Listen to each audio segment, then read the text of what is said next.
Want.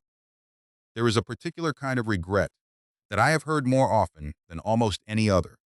Sitting with people in their 80s and 90s. It is not "I wish I'd saved more."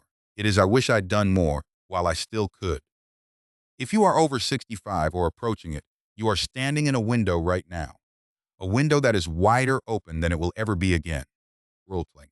Your health is likely still good enough, your mind still sharp enough, and your pension, however modest, still capable of being used well.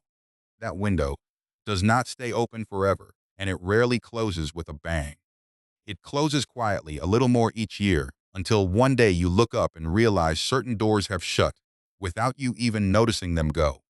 So today, I want to share with you 7 wise things worth doing with your pension before you turn 75 while the window is still wide open. Lat. This isn't about being reckless, and it isn't about hoarding every last penny either. Lat.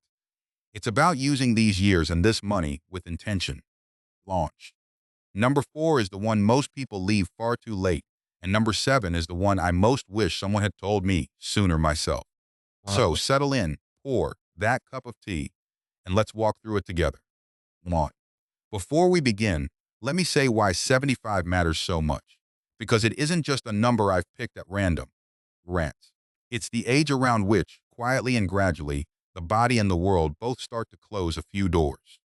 Long-haul travel becomes harder on the joints and the heart. 10. Insurance for adventurous holidays grows expensive or simply unavailable. Energy for long days out with the grandchildren begins, ever so slightly, to wane.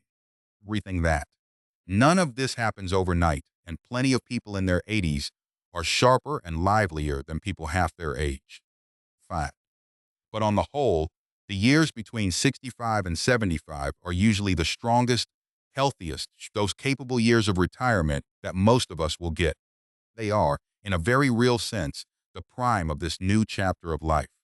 And that is exactly why they deserve to be used wisely, rather than simply waded through. Number 1. Therapy. Take the trip you have been postponing. I want you to think right now of the one journey you have always said you would take one day. Perhaps it's to see where your grandmother was born. Wrong. Perhaps it's the coastline you honeymooned on, or a country you have read about for 40 years but never set foot in. Hang it.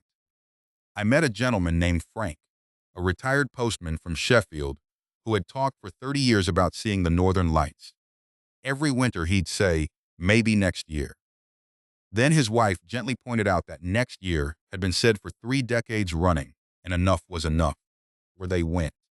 In his 71st year, and he told me it was the single greatest week of his entire retirement, standing out in the cold with his wife's mittened hand in his, watching green light ripple across the sky. Please. He said the trip cost him a fraction of what he'd spent on his car that year, and gave him 1,000 times the joy. Your pension was never meant only to pay bills. It was meant, in part, to buy you moments like that one. Now, I know what some of you are thinking. What if my health isn't what it was, or my budget is tighter than Frank's? This isn't only about grand foreign adventures. Lawn. The principle matters far more than the scale of it. Hat. Perhaps your northern lights is simply a week in the Lake District you've always meant to properly explore, or a train journey up to Scotland to see where your father grew up, or even just a proper day out to the seaside town you honeymooned in, rather than the fortnight abroad you can no longer manage. The size of the trip matters far less than the size of the postponing. Lent. I want you to notice, honestly, whether you have a one day sitting quietly at the back of your mind, and I want you to bring it forward in whatever form your health and your means allow. Fun. So take out the calendar, look honestly at what you can afford, and book the trip. Not one day. This year. 1. Number 2. Lat. Sort out your will and your lasting power of attorney while you are of completely sound mind and body. I know. We have talked before about how private your money matters should stay, and that advice still holds. Elite. But there is a difference between keeping the details of your will private and simply never getting the will written at all. Far too many families are torn apart, not by too much planning, but by too little. Want a will properly drawn up and a lasting power of attorney naming who should make decisions for you if you are ever unable to make them yourself are two of the kindest gifts you can leave behind. Root. Here is the uncomfortable truth. Banks and courts have no sympathy for good intentions. I want.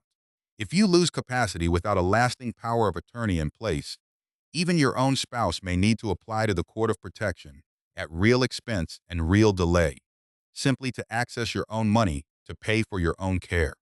I think of a lady named Joan who put this off for years because the conversation felt morbid. Frank. Then her husband had a stroke, and for 8 agonizing months, she couldn't access their joint savings to pay for the care he needed because he had never signed the paperwork while he still could. That. Do this now while you are able so that this particular door never quietly closes on the people you love. Everything that. And let me add one practical note, because I know this can feel overwhelming if you've never done it. Leave that. You do not need an expensive solicitor's office with oak paneling to sort this out properly. What? A solicitor who specializes in wills and later life planning can usually do both the will and the lasting power of attorney together, often for a few £100, and many high street solicitors offer a free first conversation simply to explain what's involved. Lawn. There are two types of lasting power of attorney worth knowing about. One for your property and financial affairs, and one for your health and welfare. And it is worth having both, because they cover very different situations. Pass it. This single afternoon of paperwork, done now while your mind is entirely your own, is very possibly the cheapest, kindest insurance policy you will ever take out. At. Number 3. Want. Spend properly on your health today, rather than saving for medical bills you may never need. Lyrt. This might sound backwards to you, especially after everything I've said before about being careful with money. Everything. But hear me out. I don't mean throwing money at miracle cures or unproven supplements. I mean this. A good pair of hearing aids, if you need them, cost money, but the isolation and cognitive decline that come from years of untreated hearing loss cost you so much more in ways no amount of savings can buy back. A properly fitted mattress that eases your back. Want. Dental work that lets you eat properly and smile without embarrassment. Hort. A course of physiotherapy for that knee you've been living with for 3 years. These are not luxuries. Lying. They are investments in the very years we're discussing, because none of the other 6 things on this list matter very much if your body won't let you enjoy them. Lawman. I knew a retired teacher named Robert who refused to spend £300 on decent hearing aids for years, telling himself he was managing fine. His family noticed him withdrawing from conversations, skipping gatherings, growing quieter and more distant. Fun. When he finally relented, he told me afterwards that he felt as though someone had switched the world back on. Don't wait until 75 to fix the things that are quietly costing you your life. I would gently add a companion piece to this, and it costs nothing at all. Movement. Want it. Not a gym membership you'll abandon by February, but simply staying as active as your body allows, whether that's a daily walk, a gentle swim, or pottering in the garden, rather than sitting for hours at a stretch. Want it. The years between 65 and 75 are, medically speaking, when the habits you keep or abandon have an outsized effect on the years that follow. Fat. Every short walk you take now is, in its own quiet way, a withdrawal from the very same account as your finances, an investment in the mobility and independence that let you actually enjoy everything else on this list. What? Number 4, and this is the one that most people leave far too late. Shannon. Have the honest conversation with your children about your wishes, while you can still have it properly. Fat. Not just about your will, though that matters too, but about everything else. Where you would want to live if you could no longer manage alone. Whether you'd want to move nearer to family. What matters most to you if your health should decline. Even down to whether you'd rather stay in your own home at almost any cost or move somewhere more manageable sooner rather than later. Sooner cannot only alone. So many families end up making painful, rushed decisions during a crisis. A fall, a diagnosis, a sudden decline, guessing at what their parent would have wanted, arguing among themselves, each sibling certain they know best. Right. I think of a family I knew where three adult children spent months in painful disagreement about whether their mother should move into care, precisely because she had never told any of them clearly what she wanted, and each of them was terrified of getting it wrong. Contrast that with a father who sat his children down at 70 over Sunday lunch and simply told them plainly, if I can no longer look after myself, here is what I'd like, here is what I definitely don't want, and here is why. Haunt. His children told me afterwards that this one conversation was the greatest gift he ever gave them, because when the difficult day eventually came, there was no guessing, no guilt, no family argument, only the quiet comfort of knowing exactly what he wanted. Why? Have that conversation this year, while it can still be a calm conversation over lunch, rather than a desperate one in a hospital corridor. Fact. If sitting down to talk about decline and care feels too heavy to begin, you might start more gently, simply by sharing where your important documents are kept, who your bank is, who your solicitor is, and what you'd want done with your home.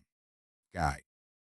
Practical details are often an easier door into the harder conversation, and once you're talking about paperwork, the deeper wishes tend to follow more naturally than if you tried to begin with them directly. All it. Number 5. Learn the one thing you always said you never had time for. Retirement is, among other things, the return of something most of us haven't had freely since childhood: unstructured time. And yet, I am consistently amazed by how many retired people fill that time with nothing more than the television and the garden, worthy as those things are, when there was always some skill or subject that quietened their curiosity for 40 years while they worked. Painting, had, the piano, cult, a language, woodworking, that. I knew a woman named Patricia, a retired nurse, who had wanted to learn to paint in watercolors since she was a girl and simply never had the time, raising 4 children and working full shifts. At 68, she signed up for a weekly class at her local community center. And that. Within 2 years, she was selling small watercolors of the local coastline at a village fete, astonished that anyone would pay for them. Everything. It wasn't really about the money. 1. It was about discovering in her 7th decade that she still had room to grow into someone new. Your pension can very often stretch to cover a modest weekly class or a set of secondhand materials. 1. What it can never buy back is the years you didn't spend discovering this part of yourself once the window has closed. And don't underestimate the quiet power of simply being a beginner again. Fact, there is a particular kind of freedom feeling in sitting in a room full of other people, fumbling through their first watercolor or their first faltering scales on the piano, all of you equally hopeless and equally delighted, with none of the pressure of a career or an exam riding on how well you do. Arntimate. Many libraries and community centers offer these classes at little to no cost for those over 65, and some of the richest friendships of Patricia's retirement, she told me, came not from the painting itself, but from the other beginners sitting beside her at that same wobbly table. Lit. Number 6. Reconnect deliberately with the friendships that have quietly faded. Worgring. This is one that creeps up on people without their noticing. Careers end, children grow and move away, and slowly, almost invisibly, our social circle can shrink to just a spouse, or worse, to no one at all. Lot. Loneliness in later life isn't only sad. Doctors will tell you plainly that it is genuinely dangerous, linked to decline in both body and mind in ways that rival smoking or poor diet. I think of a gentleman named Alan, a widower, who realized in his early 70s that he hadn't properly seen most of his old friends from work in over a decade. Fact. He made a decision that felt small at the time. He wrote to 4 old colleagues, simply asking if they'd like to meet for lunch, no special occasion needed. 3 of them said yes. Moment. That lunch became a standing monthly gathering, that 5 years on, Alan says has done more for his happiness than almost anything else in his retirement. Alman. It costs the price of a meal out, and yet it is one of the very best returns your money can ever buy you. And if the old friends have moved too far away or sadly are no longer with us, don't let that stop you either. Families, local groups for retirees, church or community gatherings, even a weekly walking group advertised on a notice board at your local library can open doors to entirely new friendships in your 70s just as readily as they did in your 20s. Lat. The particular people may change over a lifetime, but the medicine of genuine company does not. Lat. Don't wait for someone else to make the first move. Write the letter, make the call, send the message today. Number 7, and this, if I'm honest with you, is the lesson I most wish someone had impressed upon me far sooner in my own life. Something that. Give some of it away while you are alive to watch it matter. Fact. There is a particular kind of joy in handing your granddaughter money for driving lessons and being there to see her pass her test rather than leaving her that same money in a will she'll receive after you're gone. When you are no longer there to see what it means to her, or to be thanked with a hug instead of a headstone. Warning. I am not telling you to give away your security. Everything we have discussed on this channel about protecting your own money still stands entirely. Rent. But if you know, realistically, that you have more set aside than you will ever need for your own comfort and care, then consider this. The same pound helps your family exactly as much whether you give it now or leave it later. But only one of those choices lets you see the joy it brings. Want it. I knew a lady named Margaret who at 72 quietly paid the deposit on her son's first home rather than waiting for it to form part of her estate one day. Rory thing. Doing Catholic rat. She told me that watching him and his young family move through that front door for the first time was worth more to her than any amount sitting untouched in an account. Money left behind is a gift your family receives in grief. 1. Money given while you're here to see it is a gift you both get to enjoy together. Of course, I want to say this carefully because it matters. Comment. Giving should never come at the cost of your own security, and it should never be done to please anyone or to buy anyone's affection. 8. Speak to a financial advisor about what you can genuinely afford to give without ever risking your own care in later years, and be honest with yourself about that figure before you touch a penny of it. There is also a gentler way to give that isn't only about money at all. Your time, your stories, an afternoon spent teaching a grandchild to bake the way your own mother taught you. These, too, are inheritances, and arguably the ones that are remembered longest of all. Mourn it. Before we bring this together, I want to share one more thought, because I think it ties everything else on this list into a single thread. Hat. Every one of these 7 things asks you to trade a small amount of comfort or certainty today for something far more valuable: a memory, a relationship, a piece of security for your family, a version of yourself you haven't met yet. Lauded. And I understand why that trade can feel difficult after a lifetime of careful saving. 8. Many of you have spent 40 or 50 years being told, quite rightly, to put money aside, to plan for a rainy day, to not spend what you might need later. What? That instinct served you well, and it got you here, to a retirement with something to work with. Saying that.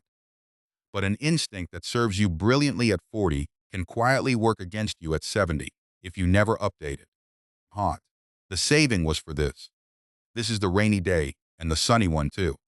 Everything. The window we've been discussing is not an invitation to be careless. Hat. It is simply a gentle reminder that the entire purpose of the discipline was always to arrive, eventually, at a season where you could finally, safely, use what you'd built. So, there they are. Luncheon. 7 things worth doing before you turn 75. While this particular window still stands open, take the trip you keep postponing. Put your will and your lasting power of attorney properly in place. Want. Spend on your health today, not medical bills tomorrow. Want it. Have the honest conversation with your children before a crisis forces it. Learn the thing you never had time for.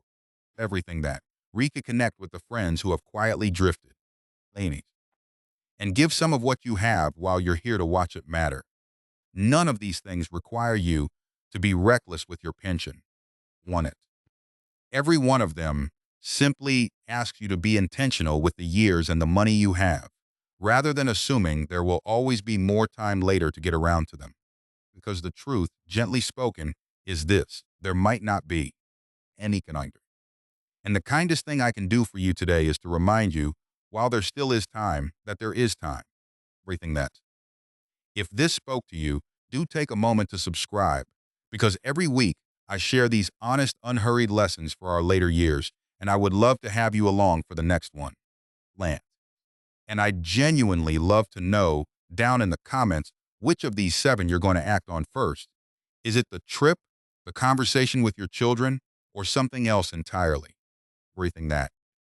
I read every single comment, and I do believe that hearing what you're planning to do might just be the nudge that gets someone else off their sofa and onto that flight or into that difficult but loving conversation.